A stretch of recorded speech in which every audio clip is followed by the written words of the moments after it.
Hello everybody, this is Toys R Us and welcome to another Toys R Us Talking Transformers podcast. This again is just another great opportunity for me to sometimes go in a bit more detail of the things that I'm looking forward to happening, of the things that I've seen coming out, and indeed of course just to discuss various things that as always we're going to be looking forward to. I want to say very quickly a huge thank you again to everybody for all your constant support. It's so great doing the live streams and I'm definitely looking forward to it. It's going to come around faster than I thought.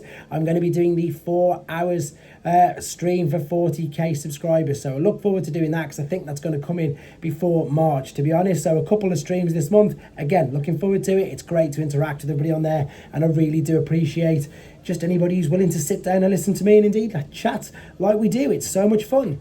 Right, let's first and foremost though talk about the Indemand event this weekend. Now, I've never been to Indemand. It is a place that I've wanted to go to for ages, but I don't know if it's just old age. I don't mind driving. When I was younger, I'd drive here, there, absolutely everywhere, but it is, not including traffic, if I manage to stick to the speed limit all the way there, it's still saying on the route planner it's going to take me 4.25 hours to get there this Saturday. So that's the only negative that I can think of. There's nothing else that is negative about it. I am so excited to go there. It's been a crazy whirlwind year and I hold a lot of thanks down to the manager there, Nick, and all the guys there who've just been so fantastic with me. Because if you remember, my first MCN Comic-Con event was with Indemand, and that was, of course, in May of last year. So yeah, huge thanks to Nick. I'm probably, as I say, going to try and just see if I'll go on camera, just grab him for just a couple of little lines, talk about his store, because it's not just Transformers. Transformers is what I'm going to be going to focus on. We already know that I've got the constructicons there, official in their boxes, full of, as I say, you'll get to see the packaging, you'll get to see everything. I know there's been a few of them knocking around online, unfortunately, over the last couple of days. But again, it's always nice the fact that I'm going to get them officially and I can show you everything, fingers crossed, that you want to see, that we can confirm whether there is or isn't any backdrops, etc., things like that. But anyway, as I said, I'll be taking my Combiner Wars Devastator, my G1 Devastator, and Nick's got loads of figures in there, so we can do loads of comparisons with them. But it's not just that, it's the fact that they sell vintage toys. Everybody who's been there just tells me how good it is. So what I'm going to do is something very similar to what I did to the Transformers shop when I get there, because I should be getting there nice and early. I'm going to get in, do a full tour of it. I'll highlight a little bit, of the Marvel, of the Star Wars and all that sort of stuff. But of course, I will mainly be focusing, as I say, on the Transformers side. So massively, massively looking forward to that. This weekend, in general, is just going to be amazing, I think, for a lot of things, because also don't forget that is it Megacon? It's one of the conventions. If I've got the name wrong, I do apologise. But basically, this weekend, we are definitely going to get some new reveals. Hasbro have confirmed that. They've said there's going to be some reveals. I'm sure it's Megacon at Orlando. Yes, they're going to be doing some reveals. And of course, we are going to be getting the Haslab, which I'm going to come to in a second. Now, the reveals, I'll be really surprised if we don't get an official reveal of Studioseries 86 Megatron. I think, if memory serves me correct, if it was a year ago or 2 years ago when JT Prime did all his leaks of all the listings, I'm sure, as I say, that Megatron was going to be around about the same time as Galvatron. Galvatron's here. We've seen Galvatron. We saw Galvatron back in October. He's actually available to purchase in loads of areas now. So we've got our Studioseries 86 Galvatron. Okay, it's just a redeco, but it's beautiful. I definitely think it's time that we saw Megatron as well. And again, it makes perfect sense with the fact that New Age's figure, whether you love it, whether you hate it, whether you agree with it or not, I'm completely indifferent. It's something that I wouldn't necessarily buy for my collection, but I feel maybe duty is a strong word, but I think definitely as a reviewer, it would be, maybe naive is a good word, or stupid, or whichever word you want to use. I think because of how popular it is, because of how much publicity it's getting, or whatever the word you want to talk about, I had a duty to review it, and I think exactly what they aimed it to be. It's served its purpose, which funnily enough I'm going to come to talk more about the third party things in a minute. But again, with the fact that New Age Romulus is out, and with the fact that I suppose they've struck whilst the iron is hot, they've got theirs out before anybody else's, it's going to be interesting to see what the Hasbro version is. I'm not too fussed about the alternate mode, guys. It's not because I'm sitting on the fence, it's not because anything, it's because I would love him to be his original G1 alternate mode. Of course I would. I've got the fondest memories ever and being very lucky as a child to have had the original G1 as a toy, but ever since I've been back into collecting, and let's be honest, as I say, for those of you who don't even remember, the very last version of him released in Generation 1, he was a tank. He was the Action Master figure which didn't transform, and he had a tank. So even before I completely sort of left the fandom, before coming back again, he's always been a tank since I've been back in. So, and I get that, and I'm not really going to dwell on it anymore.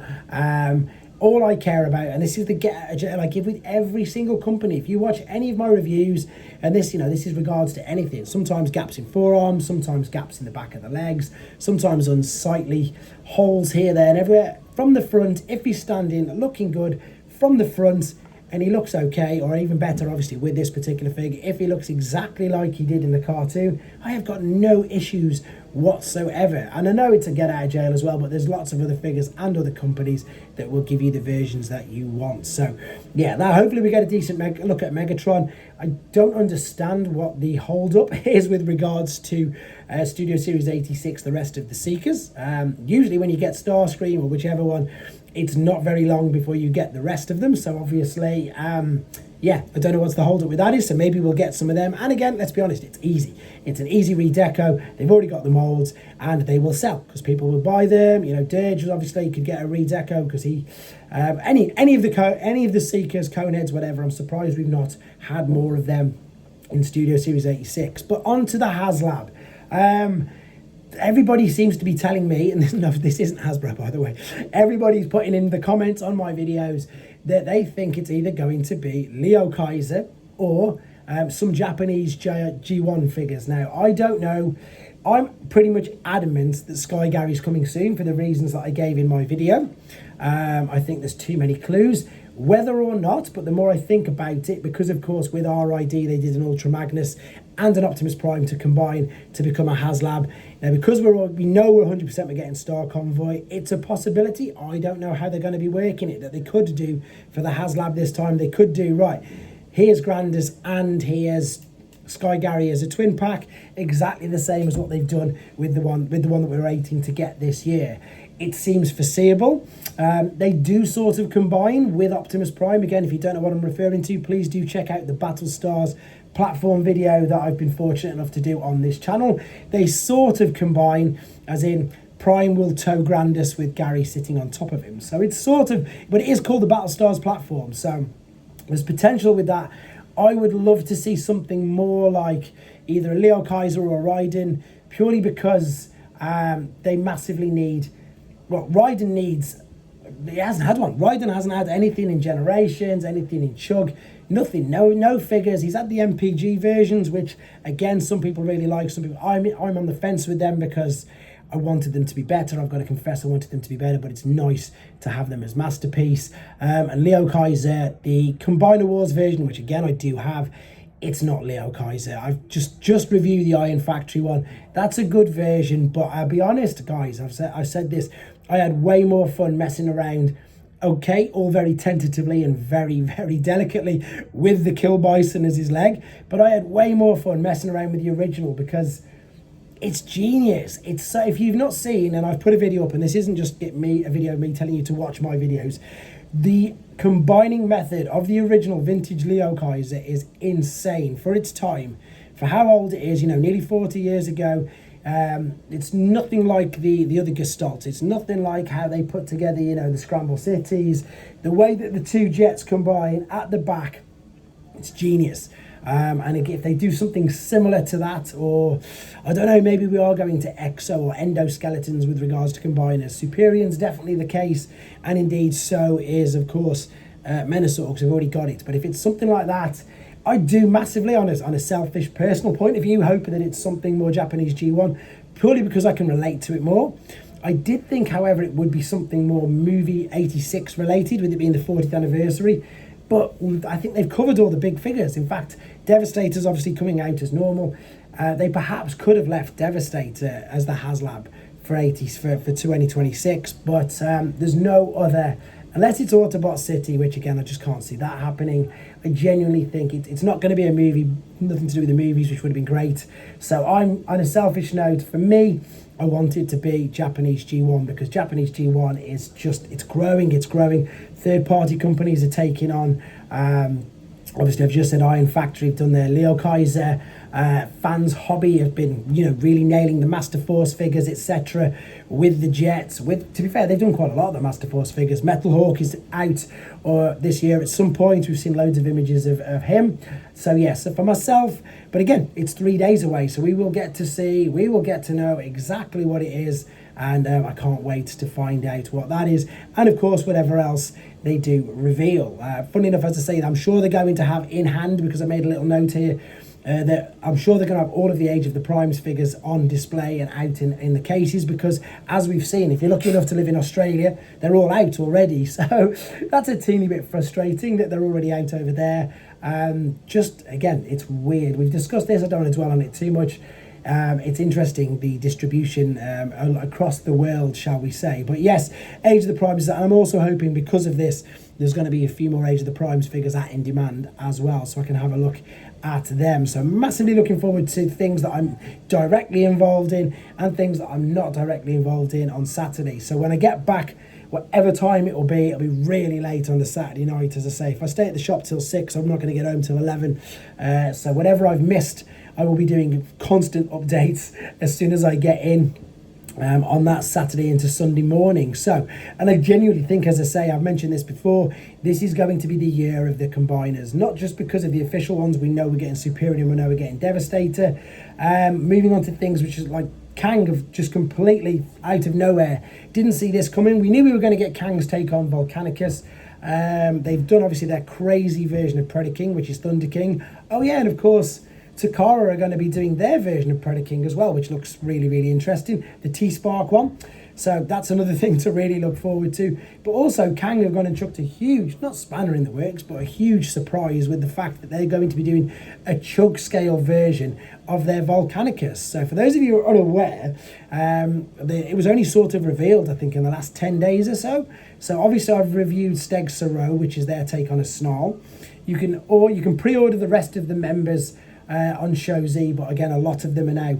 We've got colour images, actual product images of their take on a Slag, of their take on Sludge, etc., etc. But then, as I say, they, out of the blue, they've scaled down their version, by the looks of it, of the mould to bring us a CHUG scale. Now, this was a surprise because Kang have already done the Legend scale. They did Thunder Kang or Thunder King, and then they scaled it down to do the Legend scale, which is great. It's their molds, and it's worked really well for them. But yeah, no, didn't see this coming at all, and it makes me wonder, perhaps with whether we want to admit it or not, going back to Romulus, perhaps with how well Romulus has sold. It must have sold really well because everybody's been talking about it, and of course that is a CHUG scale figure. Yes, it's not cheap, but again, you pay for the engineering, you pay, that's what they say, you know. I remember Evan specifically saying when they decided to put Ironhide at a Voyager price point because of his transformation process, because you're paying for the engineering that goes into it, that's what made the price point what it was. So with, Romulus, he was about the same price as Optimus Prime. But of course he didn't come with it. Obviously Optimus had a trailer, but Megatron didn't come with a stock or anything like that either. So they're already definitely, we know we're getting Remus, which is their take on an Optimus Prime, and we know that that is going to be CHUG scale. So whether or not now more third-party companies decide to jump on board and go along the CHUG line, it will be really, really interesting. CHUG, by the way, guys, is Classics, Henkai, Universe and Generations. It's just an abbreviation for mainline generations. It's just because, of course, if you remember, if you go back to, I think, 2006, the Universal Classics line started. So it's just that, basically. It's just either in Classics, Universe, Generations and Henkai. Henkai was the Japanese versions, which, again, were great. So who knows? I mean, it's very interesting to see if we get more of the third-party companies going to CHUG, or maybe that's the nail in the coffin for them. You know, maybe if they do go to CHUG size, maybe for whatever the powers that be, the company, I don't know, Hasbro, Takara can come in and say, absolutely not, you're not doing them, and then shut them down. I don't even know. I don't understand how they get away with them. It's something that I don't understand, and I do get asked, and, as I say, all I can tell you is, I don't know. I don't know how they get away with it. It's crazy because we all know the characters that they're portraying, and I think for some, whatever it is, grey area, because they're obviously not calling them the proper name, they get away with it. I mean, even the KO of the missing link that I reviewed recently. They actually call him Optimus. They call him Optimus, but they don't call him Optimus Prime, and that's all over the packaging. It's pretty much a carbon copy replica of the missing link figure, but it's all made of die cast, and that's out, and that's been out, you know, for a month or so now. It's nuts. I don't understand it either myself, to be fair. So we will see what happens with regards to them. With regards to, I say, things looking forward, I'm still trying to arrange an exact date to go down to the Transformers shop. And when I do, the reason why I'm trying to sort something out properly is because I don't want it to be a fleeting visit. I don't want to just pop in there. I want to make myself available for, I know a load of people who've basically said, let me know when you go in so I can be there and, you know, just interact. Again, I love it. I love the interaction. I love chatting to people and, you know, spend a proper day there. It is half term in the UK coming up soon.